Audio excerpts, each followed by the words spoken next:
It's time for another live Ask the Ox show with me, your host, Big Van. Don't forget about social media producer Mazzani. We've got Ryan producing in the back. We got Kenny Payne on content, Andrew on special effects, Zyda. We got Nick switching cameras. So excited to have you guys joining us on this episode of the Ask the Ox show. Don't forget to share it, like the content, all that stuff. Sharers are carers. When you take your thumb and share it or switch whatever, but when you do, our software shows us that you're a sharer. Sharers are carers. We move your questions and comments to the top. Cannot wait to see you guys answer your questions and comments on this live episode of the Ask the Ox show. What's up, everybody in the whole wide world? Welcome to this episode of the Ask the Ox show. So happy to be able to get in here and answer some questions today. Beautiful Monday morning here in our studios, and so hopefully we can get some questions answered and solve some of your problems. I know there's a lot of headaches when it comes with dealing with insurance companies. A lot of times the carriers give you, partial payments or no payment at all, or all kinds of things that we thought that we'd be able to help with this show. And so, in doing so, we will. Mazzani wants me to give you guys a disclaimer, but let me introduce Mazzani Speaks. Social media producer with us as always. Good morning, Mazzani. How you feeling Monday morning? It's great. It's a beautiful day. It is a beautiful day. Yeah, beautiful day. And so also I'll give a shout out to Ryan, producer in the back, and there's Ryan. What's up, Ryan? What's up? Nick's in the way back in the camera in the audio room. Nick, appreciate you doing this. Disclaimer, we're going to answer some questions about insurance claims or construction questions or any kind of questions that has to do with something that's in our wheelhouse. We're public adjusters and general contractors and construction consultants. So we want to be able to get in there and answer some of your questions. But a quick disclaimer is we're just sharing answers from our experience in the industry. We're not giving any legal advice or any kind of things like that. So you have to take the information we give you and go hold it and see if it's applicable or pertinent to your specific situation, and if it's something that will be a benefit to you. So we're just giving out free advice, and it's worth what you get. So, Mazzani, for you guys that are new, this is how it works. You just post questions in the comments below, any questions you got, and it's beneficial if you hashtag Ask the Ox. That kind of moves it up some in our software. We can still see it, but it's helpful like that. So, Mazzani, what do you say? What? Disclaimer. I did. I gave a disclaimer. Oh, I don't know what that is. Apparently. Yeah. Apparently, I don't know what that is.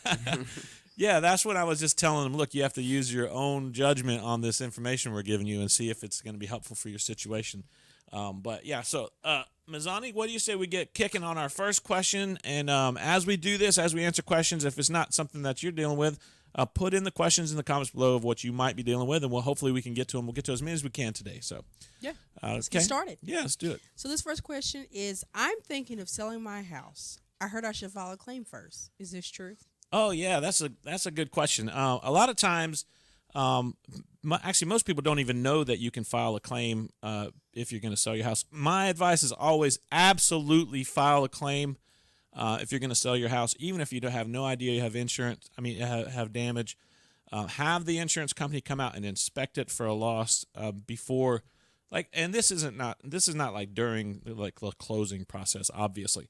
But if you decide, guess what, I want to sell my house sometime in the next couple of months or sometime in the next, you got to leave a period of time for the claim process before your closing date. So, but absolutely, if you've been paying insurance premiums for 15 or 20 years or 5 years on a property, and there's been storms in that time and it's damaged that property, file a claim, get the insurance company to come out and inspect to see if there's been damage to the property, and then because if there is, they owe you for that. While you paid for those premiums, that property was damaged. They owe you for that, damaged property. And first of all, make sure you have insurance, because a lot of people don't even think, oh, I need to have insurance. Like, get you some insurance. Even renter's insurance. Get you some insurance. It's important. Yeah. You don't think about that. Check your insurance. Read your policy. Look at me in my eyes. I'm so serious. This is so important. Yeah. You're gonna thank me later. Yeah. There are, it's surprisingly, we're very surprised how many times, if you guys are watching and you have insurance, you're probably thinking, no insurance, but how many times we get calls from people that need help. They don't even have insurance on their property. Their house is paid for, and their mortgage doesn't require them having an insurance policy. And then they have problems. And so, yeah, Mazzani's got a good point there. But, yeah, if you do have insurance, definitely encourage you to file a claim, have the insurance company come out and inspect the property, make sure there's no damage before you hand it off to the new owner. And then if for any more questions about that, any more specific questions about that, feel free to reach out to us at FatOx. You can go to our website, bigfatox.com, and post your question there, or just shoot us on social media and that kind of thing. So, yeah, let's go to the next cool. question. All right, let's get another question. This next question is, the adjuster is only paying for painting over the ceiling stain. Is this okay? No. Ma'am, do you think that's okay? No. Do you think that's okay?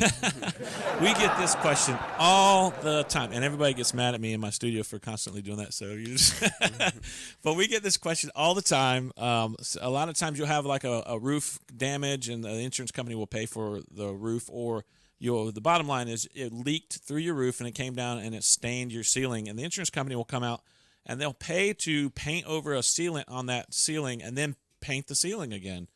Now they will. It is nice. They will reach out and pay for the whole ceiling to get a coat of paint so it's even and you don't see a patch. If they just pay for a patch, by all means call FatOx. That's horrendous. But a lot of times they'll just pay for sealing it and then painting over it. But the question is, the question you need to ask your insurance adjuster is, did that water travel the whole distance through my, most of the time, drywall ceiling? Even worse if it's plaster or something like that. But if you have a drywall ceiling and you see a water stain on the ceiling, that means that water has traveled the whole thickness of your drywall and showed up on the bottom of the drywall. That means that drywall has been saturated in water. Look how thick that drywall is in his hand. So that drywall, it gets thicker. The drywall, that drywall has now been turned, if you get drywall wet, it turns into paste. So the bottom line is moisture compromises the structural integrity of drywall. And if you see a water stain on your ceiling, it means that has been compromised. And so that insurance company, that is not pre-loss condition. You did not have compromised drywall before the claim. Therefore, then the insurance company owes for cutting that drywall out and putting up new drywall and then refinishing it and then painting your ceiling. That's the only way to properly handle a claim when it comes to drywall, stuff like that. So definitely tell your adjuster you are not satisfied with just painting over that compromised drywall. And that's Van spitting big facts. That's a good question. Thank you very much for asking that. Appreciate that. And let's kick it to another one. Okay, so this next question, go ahead and put it on the screen. It is, are door knocking contractors good or bad? Yeah, we get that call a lot. Had a contractor knock their door. I know the insurance companies and even the news sometimes tells you if a general contractor or a roofer or somebody knocked your door, it's a scam. Stay away from them. No, that's incorrect. There are unscrupulous general contractors out there that are coming and knocking on doors to scam people, but that's a rarity. The reality is, after big storms, now it can be a little more compromised situation, but most of the time, a lot of really good general contractors or roofing contracting companies, really good companies with great ratings, have been in business for all kinds of years. Most of them have a business model of knocking doors. As everybody knows in the industry, that if you want to get directly to the guy that makes the decisions, the best thing that you can do is get in there and knock on their door and say, hey, I'm so-and-so with such and such company. This is what we do, and this is how we can help you. That's so much better and direct communication than if you run Facebook ads or if you're having some kind of a direct mail situation or something like that. The easiest way for a business to do it is just walk right up to your door and knock on your door and say, hey, can we help you? So if somebody knocks on your door, it does not mean that they're a bad or a scamming company or anything like that. You have to do your own due diligence on anybody that knocks on your door or anybody that calls you or anybody on Facebook that you see. You have to do your due diligence to make sure they are a good company. But just because somebody knocks on your door does not make them a bad company. So good question. Appreciate that. Great. Appreciate you guys chiming in there and helping out and offering some good feedback on that stuff. So okay. Thanks, Mazzani, for your help on that one there. Sorry, I didn't really have anything to say about that. No, it's fine. I feel like you did it justice. Thank you. Thank you very much. All right, thank you very much. Yeah, I think it's good. Let's go to our next question. Okay. Okay, so this next question is: I'm concerned filing a claim will make my payments go up. Oh yeah, that's a good question. A I lot get of that a people ask lot. that. Yeah, we get that question a lot. The little plug for our company. We're called FATOX. We're public insurance adjusters, which means we represent the insurance, the homeowner or the insured, the property owner, and the versus the insurance company sends out an adjuster who represents the insurance company. So we're looking out for your good. But that question is, that she's concerned, or he's concerned that if they file a claim, will that make my rates go up? And that's a fair question. But the reality is what makes somebody's rates go up normally is when they become a higher risk. If somebody like falls asleep smoking a cigarette, then they're a higher risk. But if hailstones fall out of the sky and damage your house, that's not anything you've done. That doesn't usually normally make you a higher risk. So typically what makes somebody's rates go up is when they become a higher risk, or if they're in an area that is more prone to damage. Maybe over the last couple of years, there's been a lot more storms than normal in this area. The insurance company may in that area cause the rates to go up. But if you have a legitimate claim, thanks, Nick. If you have a legitimate claim, I would definitely recommend that you file a claim for that if it's legitimate and it's worth and it's well over your deductible, and not be concerned about your rates going up. Because if they do go up, you can find a company that will appreciate it. Especially if you file a claim like for a roof and they come and they pay for your roof and you get a new roof over your whole house. Now, any insurance company is going to look at that and say, oh, we're probably not going to have problems out of this roof for many years, 15, 20 years. So you'd be a good customer for those insurance companies. So good question. I appreciate that. Let's think about the fact that you've already paid so much money in the time that you've had this policy. Do you not deserve to be able to file a claim? Like, you've been a committed customer, and now you want to question that because you're afraid of your amount going up? Yeah, absolutely. That's a lot of that we hear as scare tactics. A lot of times from insurance agents, believe it or not. A lot of times people will call their agent and say, hey, I think I have a problem. And then their agent says, well, if you file a claim, it might make your rates go up. Or if you file a claim, they might drop you or whatever. And, I don't know how every insurance company has with their agents, but a lot of times agents are the first line of defense against claims. So when you call, they're like, no, you don't want to file a claim.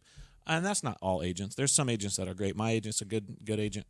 But we've heard stories of customers who call their agent, and their agent quickly deter them. Don't hire a public adjuster. Don't file a claim, all stuff like that. I don't know if maybe because that company is set up where that agent gets some kind of a ding or a penalty if claims are filed against them or something like that. But good question. Yeah, that's a good question. Hope that was a good answer. Hope that helped you out.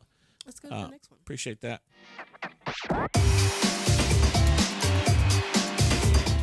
Just wait for it to hit on screen. Okay. So I paid a company to patina. I don't know who she is. My copper gutters. Then had damage from a storm. Does the insurance company owe to patina my gutters? I don't know who Tina is, but she's owed. I don't know. I know what they're talking about. I don't know if that's how you spell it, but a patina is, Mazzani, and anybody that doesn't know, patina is the look on an old metal, especially copper. It turns from a nice, shiny, beautiful copper color to like a new penny to like an older green, gray, kind of washed out. That's like you see copper roofs over bay windows where it's kind of grayed and washed out, got some green streaks in it. That's called patinaed. A lot of people, when they get parts of the copper on their house, like redone, or let's say you have a copper bay window, the roof over the bay window's got all this copper and it's patinaed, but you get new gutters put on your house. Well, those gutters are shiny and bright, and it looks bad against the cool old settled look of that patina. So sometimes people will hire companies to come out and put chemicals on those gutters to cause those gutters to quickly patina, like in days and weeks rather than in many years, and lets those gutters patina down and be more cosmetically attractive to the rest of their house, right? So yes, the question was, put that question back up. I apologize. I got into my description and my arms flailing. I just forgot what we were talking about. I think the question was, here we go. Paid to have the copper gutters patinaed. Then had damage. The answer is yes, absolutely. The insurance company owes you to put that back into its pre-loss condition. If you had paid for patina gutters, they do owe for you. If you can show them, obviously you're going to have to provide an invoice showing that you actually did get these, unnaturally patinaed, but they do owe you for that. It's very similar if you have white gutters and you have painted those gutters. they owe to repaint those gutters. Even if you bought gutters white from the store and then painted them after and painted them white again, they owe you to paint as long as you can show that you've painted those. So good question. Appreciate that. Mazzani, what do you think? I'm ready for the next question. You understand that answer, though, now that I explained a little bit about what patinaing? Yeah, I just don't understand why people would patina their gutters. Like, I don't know. I want mine. Here's my thought process. If I have everything patinaed and now it looks old, but it takes sometimes years, I want you to just make everything uniform but not patina it. Yeah. I mean, that's an argument that could be made. You could get a public adjuster who would argue that now this, which, isn't damaged, like maybe the roof over the bay window that isn't damaged, that is old-looking, old copper, but all around your house, your gutters and downspouts are all nice, shiny, new copper. There's an argument to be made there. The insurance company probably, it would be a hard fight to get them to pay for that other copper to, now. But my argument would be, okay, well, then I guess we're going to patina the rest. How do you want to do this? You want to fix the one or all? Yeah, they're going to pay for it either way, one way or the other. Yeah, absolutely. The insurance company owes to put you back in their pre-loss condition and the value of your home before the loss. And so that's most states have indemnification laws, and that's what it talks about. They have to put you back to your pre-loss condition, no better, no worse. And so, cool. All right, let's go. All right, good question. Let's take another question, Mazzani.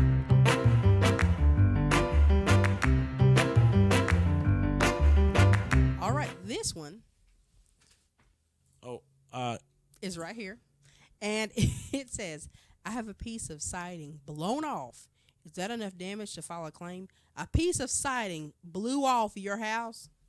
Yeah, that happens. And I know, but like you're asking me if that's enough. Well, I'm glad you responded that way, because that is a lot of people have that instant thought, like a piece of siding is missing from my roof, and so now I like, or for the outside of my house. Now should I file a claim for that?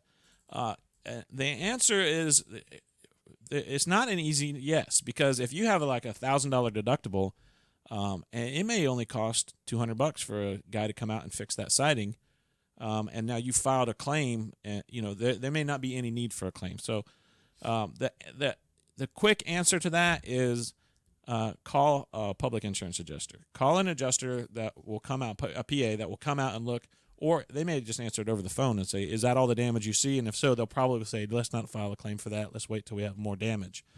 However, it could be that during the storm blew the siding off, and then heavy rains were washed in behind the siding, ran down inside your wall, soaked all your insulation, soaked the back side of your drywall, went down into your floor system, soaked the floor system, soaked all the drywall or all the insulation in the floor system, dripped down in your HVAC units in your crawl space. Do you see what I'm saying? Mm-hmm. Could be a lot of damage there, just from one missing piece of siding. So you really need to get somebody involved that's going to be looking out for your best interest. Find a public adjuster in your area and have them come out and look at it and tell you if you should file a claim for that. That's my answer. Great question. We get that question a lot. Is this enough to file a claim? That's a great question. But that's what I would say is call a public adjuster right off the bat before you do anything, and they'll give you some good direction most of the time. So, yes. Cool. Good question. All right, Mazzani, let's take another question there. Good job. Okay. Can't I do what a PA would do myself? Okay. Want to look bad if I get one involved? Okay. These are both quality questions. Yeah. So that's like it's kind of the same question, but it's like a hybrid. It's a hybrid. And I guess that's in response to our last comment about calling a PA. So the answer to that question is yes. You can do what a public adjuster does if you know what those public adjusters know. So, like, if you legally you can represent yourself on your claim. Absolutely. The question is, are you versed in general contracting laws and your state's building codes and your state's indemnification laws and your policy and all the verbiage in your policy and all the different leverages that the public adjusters use to get the carriers to pay for your claim? And the things that they need to compensate. And also, do you have all the same estimating software that the industry uses? And so there's a lot of things that a public adjuster bring to the table that most people, I would say 99% of the people aren't. That's not their industry. That's not their expertise like a public adjuster would be able to offer. So yes, the answer is yes. Technically, you can do what a public adjuster can do if you know what they know. The second part of that is, will it look bad if I if I have a public adjuster on my claim, it may look bad to your agent. It may look bad to, when you say look bad, meaning it may look, the insurance company may not be happy about the fact that you have somebody representing your interests.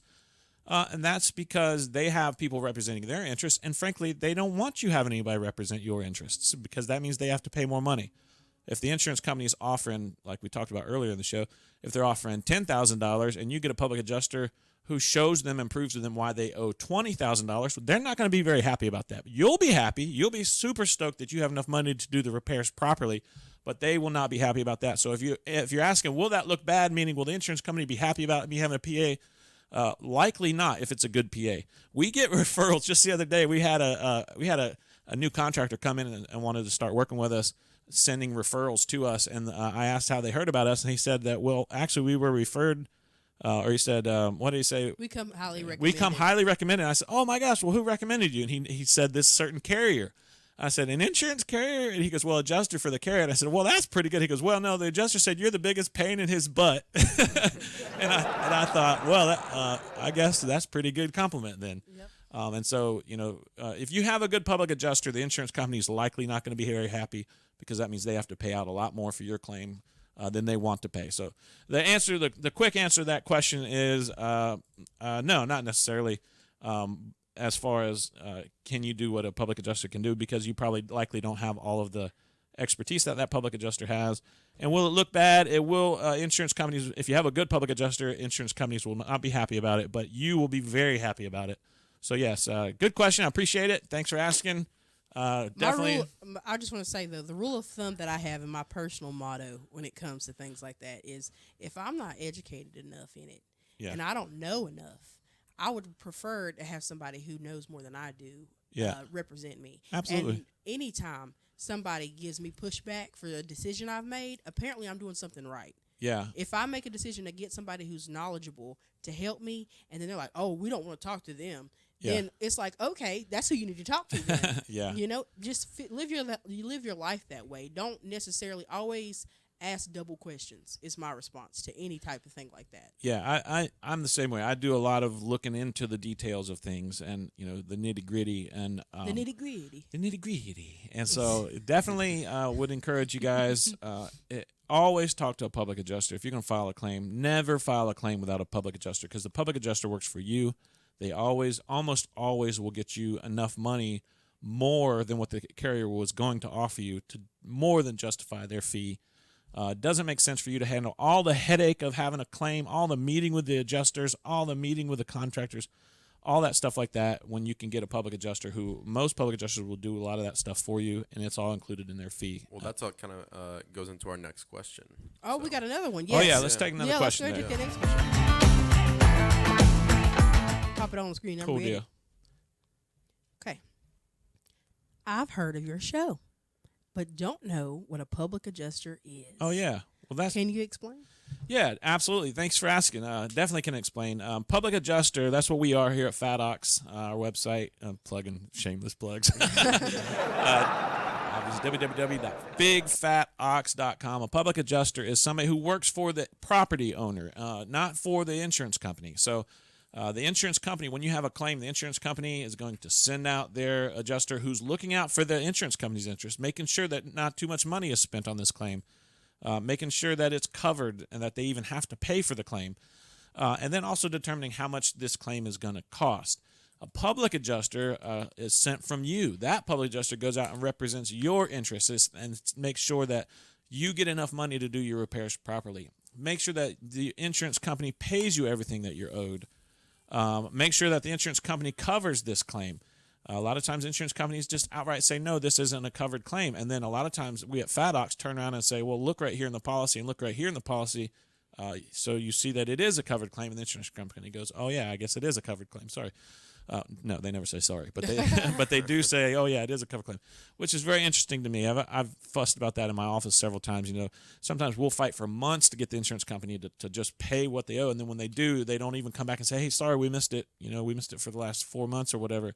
And I ask them all the time, have you written an apology letter to this insured yet? You guys delayed their indemnification for this much time. at least apologize. Anyway, that's my own little rant. That my Apologize. I'm fussing, yeah. But yeah, so a public adjuster is going to come out and look out for your interests as the property owner. If you're a commercial building owner, if you're a property, a homeowner, anything like that, the public adjuster comes out and looks out for your interests. Make sure the insurance company pays what they owe, goes into the details of the policy, goes into the building codes of your state, goes into indemnification laws of your state, whatever it is, to make sure that the carrier is held accountable, pays everything that they owe on that claim. So, most states have public adjusters. There's a very few states in the union that do not have public adjusters. They have people that usually will help you, but they don't license public adjusters. But you can, anytime you have questions, feel free. Definitely reach out to FatOx, bigfatox.com, or check out our software or our social media sites, and we'll absolutely try to help you out however we can answering those questions. Good question. Yes, good question. Find somebody that will work for you. Yeah, that's right. Find somebody. Wow, Oh yeah. right straight, bro. Yeah. Okay, you ready? All right, let's go to the next question. That was good. We're gonna pull it up. All right. Does my policy owe to match my shingles? Before we get started, let me fix my screen. We need to show my screen. Does my policy owe to match my shingles? Show my screen. Who is supposed to show that? Is that? Oh, Yeah. there we go. Patches. Oh, good. That's cool that you pulled that up. Yeah, keep that screen up, by the way, because we're going to talk about that. Anytime we reference patching, a patched roof or a partial roof, this is what we'll look. But that's what a patched roof looks like. So if you guys watching the show don't know that when we reference a patched roof, that's what we're talking about. But if you don't mind, put the question back up there. Does my policy owe to match my shingles? So that's a good question. It's very fair. Most of the time, most policies don't specifically say that they will pay to match shingles, but sometimes you'll have an endorsement, and in certain states it actually has a definite matching clause that says that insurance carriers have to match shingles. But most states don't have those matching clauses. Whether the state requires it or not, if you have a standard HO3 policy, most standard policies, unless it has an endorsement, a disclaimer, most HO3 policies will pay, in fact, to match your shingles, but they don't say matching. So you have to get into the nitty-gritty of the policy. What it actually says is it will restore almost every policy says it will restore the property to its value before the loss. So what that means is if your house was worth X amount of dollars, but now after the loss and you have patches and splotches all over your roof, is that house worth the same amount of money? No. Of course not. Of course not. So you guys are pretty fervent there. If you have two houses side by side, the exact same in every single way, but one of them has patches on the roof and one of them does not, has a nice smooth and even roof, even if it's a bit faded, if it's even and consistent all the way across, which house is worth more? If you're going to buy those, if you're choosing which house to buy between those two houses, which one are you going to buy? Obviously, you're going to buy the one with a nice, smooth, even appearance on the roof and not the one with patches on the roof. So therefore, the patched roof is diminished value. So if you have an insurance claim, the insurance adjuster comes out to pay for patches, just fix some shingles here, fix some shingles there. They claim they only owe for direct physical damage. They'll tell you that all the time. The policy says that we only owe for direct physical damage, but they are overlooking the part of the policy that says they will restore your property to the value before the loss. Therefore, if they patch the roof, it is not restoring to the property the value before the loss. They're not honoring the guarantee of the policy to indemnify you. So they, in fact, in that situation, do owe to match. So, and I will also say this, because recently I had this issue happen. Take a picture of your house, bro. Like right now, like before anything ever happens to it. Take a nice, decent picture of your home before any type of loss occurs. Sometimes that can be beneficial for us. So whenever they say, oh, well, we can't say that your house didn't look like this or that. Yeah, I mean, for anything. Yeah. We can say, well, this is what the house looked like before, and this is what it looks like after. So what are you going to do? Yeah, absolutely. Yep, good advice there, Mazani. Yeah. Good question. Thanks, everybody, for asking those questions. Definitely appreciate it. Let's take another question, Mazani. Yeah, let's do it.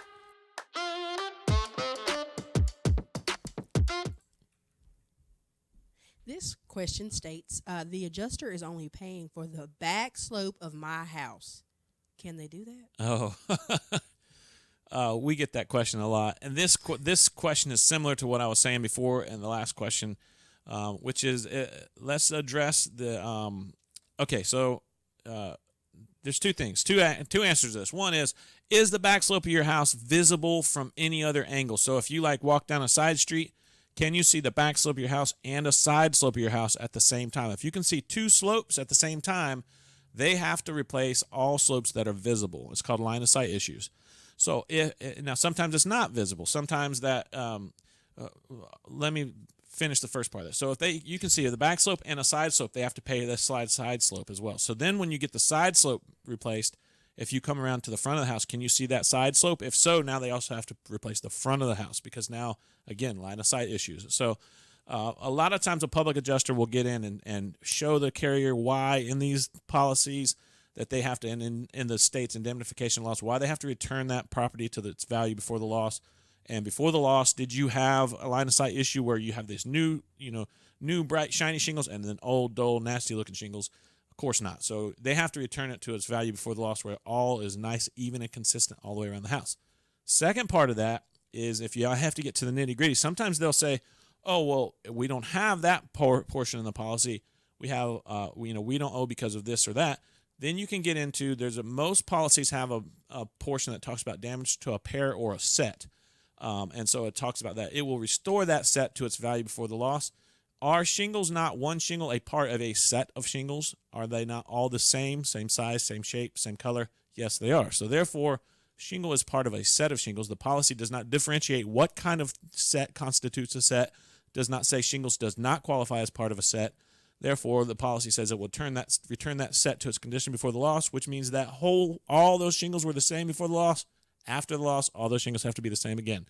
So these are just technicality things that public adjusters will get in there and fight for you for. If the PA won't do it, you might have to get an insurance attorney to get in there and fight for it. But these are all technicalities that the policy says. That's why it's important to hire a public adjuster. They're going to go in and look into the nitty-gritty and the details just for you and your policy. Find out what your policy says about this claim and how they can help you and leverage that part of your policy to get you full coverage for what you've been paying for every month. So good question. I hope that was a good answer. I hope that's understandable. And if it's not, by all means, call us at FATOX, 833-BIG-FATOX, or check out our website, Big FATOX, and ask questions there on social media, and we'll try to help you out. So, and just think about the fact that this was a thorough answer to this question, and it seems like you learned a lot. And yet, he has so much more to offer. Ask the Ox. That's our show. And I am not the Ox. I just own the company Fat Ox. So some people get that. One time this lady took my card and looked at it. She looked at me. She goes, I wouldn't say that. Maybe just a little husky. So yeah, good question. Appreciate that. Let's take another question there. All right, Ms. Line, let's do another one. Roof has been damaged, but it happened a while back. How late is too late to file a claim? Just so you know, I'm in Charlotte, North Carolina. Okay, hey Charlotte. Yeah, we're in Hickory, North Carolina, not too far. So most states have a statute of limitations for how long you can file a claim. Most of them, I know North Carolina's is 3 years. So let's just address this particular. Your state, you have to find out in your state what it is. But I know in North Carolina it's 3 years, and so she's in Charlotte. Or he, I was assuming it's a she, but it could be a he in Charlotte. Yeah.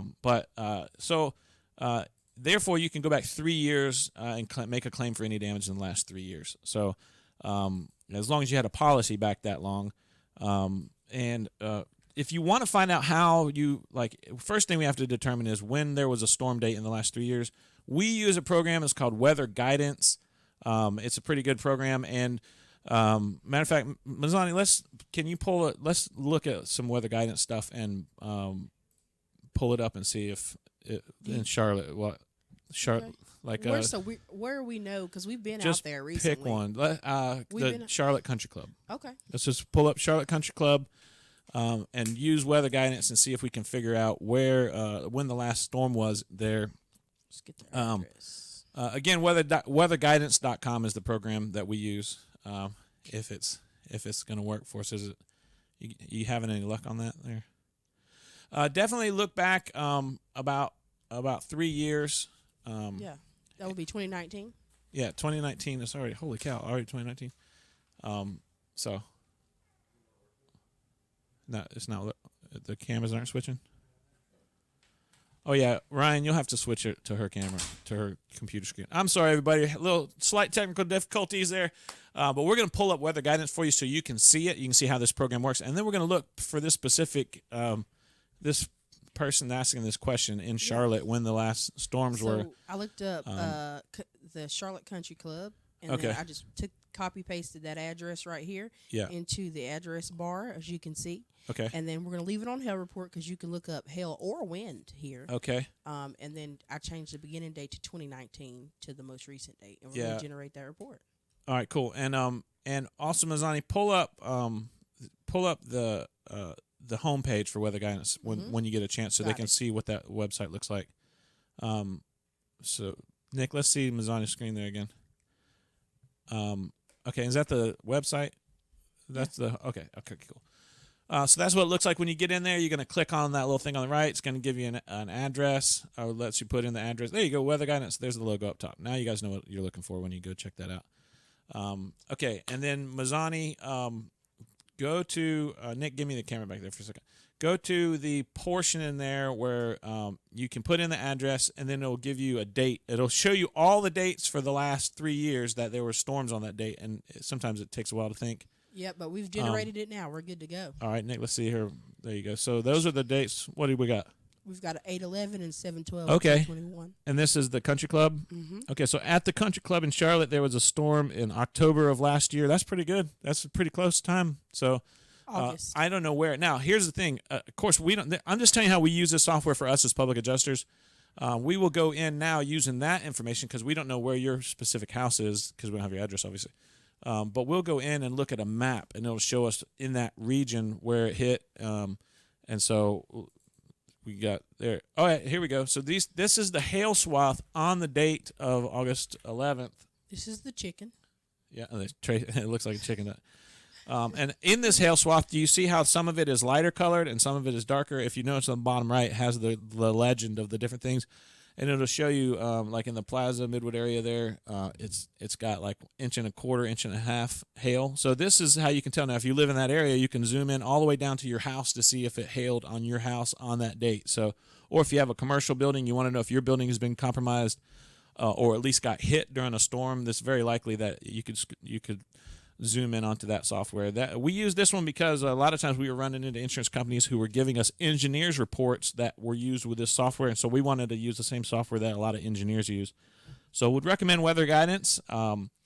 Definitely check them out, and you can find out where if your claim is still valid if it's happened in the last 3 years or something like. Good question. Appreciate that. Hope that was informational about that they have software out there that actually tracks hailstorms. So good question. All right, let's go on to the next one. All right, let's do the next one. This one says, the insurance company still owes my depreciation. How long do I still qualify for that money? Because contractors are hard to find. Oh, that's a good question, and that's a true statement. It is tough finding contractors right now. The thing about depreciation, it's a little bit different depending on the I turned like I was expecting the camera to switch. A little bit different depending on what your policy says. Most policies will say that it will. You have 180 days. A lot of them say you have 180 days to let the carrier know that you're going to claim depreciation. Some of them say you have to have the work completed in 180 days. You just need to know specifically what your policy says. Again, if you're going to have an insurance claim, you need a public adjuster. You need somebody that can walk you through that. This is what they do. The insurance company sends out their adjuster that's going to be looking out for the insurance company's interests. You need a public adjuster that will walk you through, helping you, looking out for your interests. There's no reason not to have a public adjuster. The public adjuster will normally almost always get way more money for the claim so you can do the repairs properly even after you've paid their fee. So it doesn't make sense not to have somebody walk you through the claim to make sure that all the coverages are involved, and especially in a situation like this. Maybe you have depreciation. It took you too long to find a contractor, too long to get done. When you finally get the job done, you go back to the insurance company and they say, oh, no, it's too late. You've waited too long to collect depreciation. Now you've lost thousands of dollars because you didn't have a public adjuster looking out for you and keeping track of those dates and all that stuff. So I know with FADOCS, the first thing we do when we file a claim is we also file a document that says intent to recover depreciation. So that way that we're already filing right off the bat saying, hey, we're going to recover this depreciation. It might not be for 2 years from now. It might be way past the 180-day mark, but if the policy says you have 180 days to let them know that you're going to recover the depreciation, we're letting them know that right off the bat. So definitely good to hire a public adjuster. And you can find out more about Fat Ox at our website, bigfatox.com. Okay. What? No, I was just thinking in my brain, I don't know if I'm supposed to share this, but also it's important to know your policy, and a lot of people don't, and that's, again, why you need a public adjuster, because you may not even be owed depreciation, but you don't know that because you don't know your policy, or you don't know how to read it, and That's you right. need us. Yeah, absolutely. Definitely. I would definitely encourage having a public adjuster come and help you out. So, all right, good question. Appreciate that. Let's take another question and keep on kicking here. Try to get to as many as we can in our allotted time. What we got, Mazzani? We got another question there? We sure do. It's rolling in now. Okay. Can I clean up debris after a storm before the insurance comes out?